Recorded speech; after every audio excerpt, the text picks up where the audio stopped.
এটা জাংলা মেমোরিয়ালের main gate. অনেকটা জায়গা জুড়েই আছে এখানে।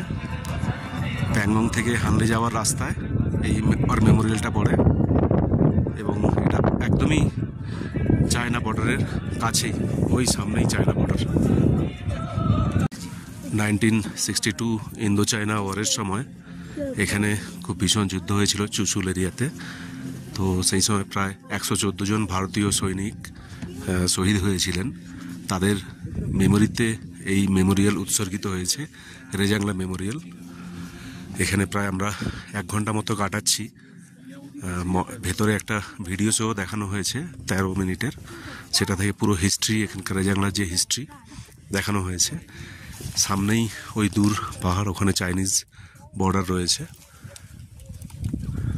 প্রায় ওই যুদ্ধের সময় 3 থেকে 4 কিলোমিটার এরিয়া চীন ভারতের এরিয়া কবজা করে নিয়েছিল, সেটাও এখানে বলা হয়েছে। কোনো কিছুই জোর করে বলা হয়নি যে ভারত বেশি কিছু করে ফেলেছিল, এবং বলাও হয়েছে হ্যাঁ ওই যুদ্ধে ভারত হেরেছিল, কিন্তু চীন এই চুশুল এরিয়া ভারতের থেকে নিতে পারেনি। একমাত্র কুমায়ু রেজিমেন্ট ছিল যারা ভীষণ বীরত্বের সঙ্গে লড়াই করে এই এরিয়াটাকে ভারতের মধ্যেই থাকতে দিয়েছিল।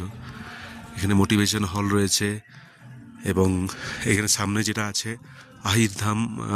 আহিরধাম 0 কিলোমিটার, এইখানেই ওই 114 জন সৈনিককে মৃতদেহ সৎকার করা হয়েছিল এই জায়গাটাতেই। তো এটা খুবই পবিত্র স্থান এই রেজাংলা ওয়ার মেমোরিয়ালের।